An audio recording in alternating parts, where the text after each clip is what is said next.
Jokowi memang lihai, nyaris sempurna menjadi seorang image builder, ahli tebar pesona, sehingga banyak yang tertipu. Jokowi dengan slogan kosongnya yang memuakkan, kerja, kerja, kerja. Seperti itu. Nah, yang menarik untuk dikatakan bahwa apa yang dilakukan oleh Jokowi ini lebih banyak silent ya, working ya. Jadi pekerjaan yang dilakukan secara diam ya, secara tenang ya, tetapi kemudian menghasilkan, dan orang lain yang kemudian mempublikasikan atau mempromosikan tentang hasil-hasil kerja. Karena itu slogan beliau adalah kerja, kerja, dan kerja. Kan dulu Jokowi bisa membawa bangsa Indonesia menjadi bangsa yang egaliter, yang tidak memungkinkan kesenjangan yang menganga lebar antara the haves dan the haves not. Ternyata selama Jokowi berkuasa, kesenjangan sosial itu makin menganga lebar. Sebagian besar anak bangsa kembang kempis memenuhi kebutuhan hidupnya, sedangkan Jokowi merangkul dan dirangkul, saling rangkulan dengan Taipan dan Cukong, dan menjadikan Indonesia negara subordinat Tiongkok daratan. Jadi rakyat hanya dikecoh sepanjang kekuasaan Jokowi untuk mendukung kebijakannya yang hakikatnya memusuhi rakyat kecil kita. Jokowi memang lihai, nyaris sempurna menjadi seorang image builder, ahli tebar pesona, sehingga banyak yang tertipu. Jokowi dengan slogan kosongnya yang memuakkan, kerja, kerja, kerja. Untuk siapa kerja Anda, Mas Joko? Ya, begitulah kata Mbah Amin yang selalu senang atau happy jiwanya jika mengkritisi dengan keras Presiden Jokowi. Slogan Presiden Jokowi, kerja, kerja, kerja, ya untuk masyarakat. Contohnya pun banyak. Banyak juga yang sudah merasakan apa yang sudah dilakukan oleh Presiden Jokowi. Mungkin Pak Amin nggak ngerasain ya. Atau juga Mbah Amin ini nggak ngerasain kue kekuasaannya dari Presiden Jokowi. Karena dari awal beliau juga memang udah nggak suka sama Pak Jokowi. Jadi setiap apapun kebijakan Pak Jokowi, apalagi yang bersinggungan dengan masyarakat, dan ada yang dirugikan hanya satu, dua, atau sekelompok orang, Mbah Amin ini langsung mengatasnamakan rakyat. Padahal nggak semua lah. Lagian semua kebijakan juga nggak semua bisa dipuaskan masyarakat. Pasti ada satu atau dua yang dirugikan. Karena kebijakan itu untuk bukan hanya satu golongan, tapi untuk yang lebih luas manfaatnya. Banyak kok. Salah satu yang paling gampang adalah BBM satu harga. Siapa yang bisa melakukan BBM satu harga? Padahal itu mudah kok.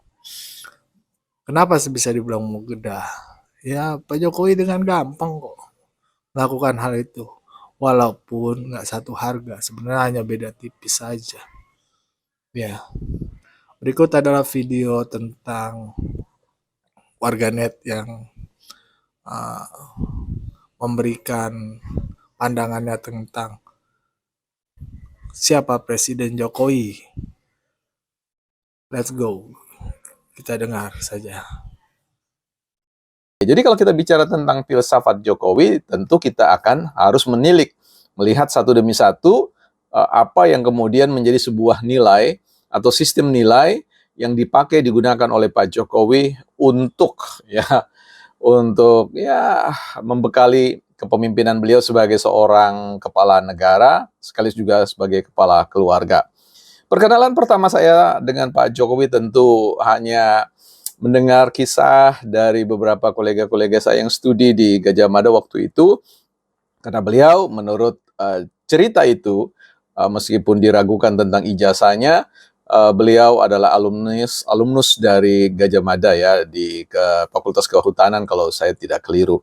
Nah, dari situ kemudian saya mengenal tentang apa yang dibuat oleh Pak Jokowi terkait dengan programnya yang disebut dengan program makan, ya, makan bersama. Nah, ini merupakan ciri khas dari Pak Jokowi yang dulu kisahnya ingin memindahkan atau merelokasi sebuah pasar, ya. Dan apa yang dilakukan oleh Pak Jokowi adalah dalam suasana kekerabatan dan dalam suasana hospitality atau keramah tamahan mengundang berkali-kali warga yang terdampak dengan itu dan makan bersama, dan setelah itu beliau menyampaikan kata pernyataan apa yang bisa saya bantu dengan segala sesuatu yang terkait dengan usaha, pekerjaan, dan yang lain-lain. Maka setelah berkali-kali bertemu, makan bersama, akrab bersama, maka beliau mengatakan, masyarakat mengatakan, buatlah apa yang menurut Bapak baik untuk kami.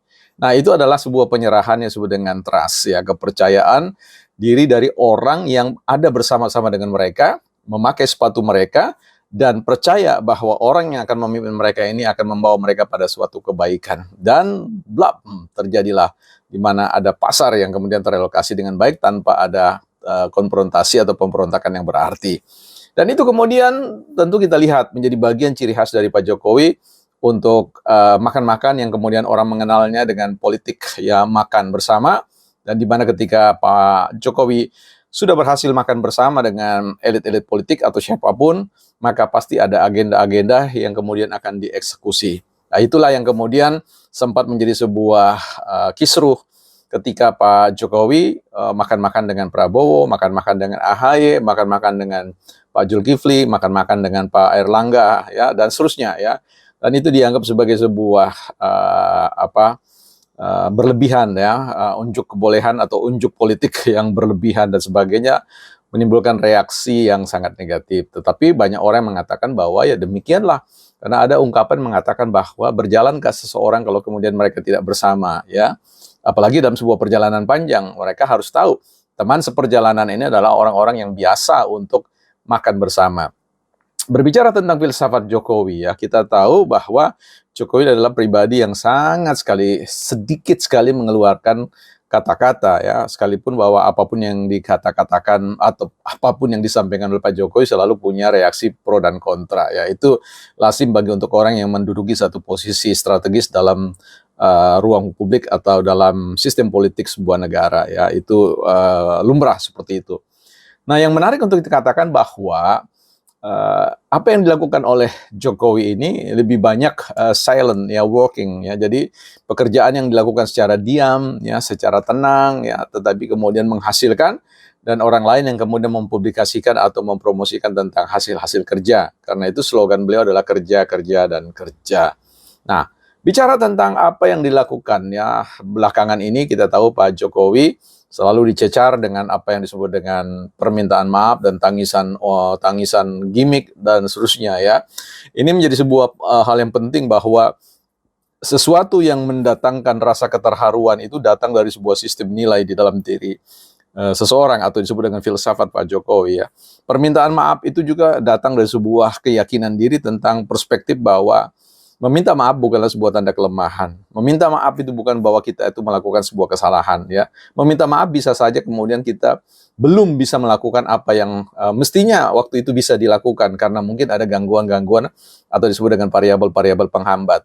Nah, ini yang kemudian tidak banyak orang mengerti tentang dibalik behind dari permintaan maaf dari sang presiden, ya. Ini menjadi sebuah hal yang penting untuk kita perhatikan bahwa seorang yang mampu meminta maaf di depan publik itu adalah tanda yang paling kuat, ya, bahwa orang ini adalah orang yang kuat, ya, orang yang punya prinsip hidup yang berani berbeda, berani berseberangan, berani untuk tidak populer, berani untuk disalah mengerti, berani untuk mengambil sebuah keputusan yang bisa saja, ya, gagal dan membawa resiko bagi sebuah kehidupan banyak orang. Inilah yang kemudian menimbulkan rasa keterharuan.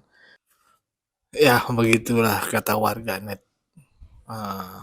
Beda jauh pikirannya dengan Mbah Amin. Mbah Amin tuh kerjanya cuma mencibir aja apa yang dikerjakan. Seharusnya beliau kan tokoh nasional, ya, memberikan bantuan, pikiran, solusi. Kalau ada sebuah masalah dikeluarkan, bukan dicibir, didoain yang jelek-jelek. Jangan. Bapak tuh kan tokoh besar. Harusnya bisa lebih bijak dibandingkan kita-kita yang orang biasa. Dan lagi pula apa sih yang kerja Pak Amin Rais yang sudah dirasakan?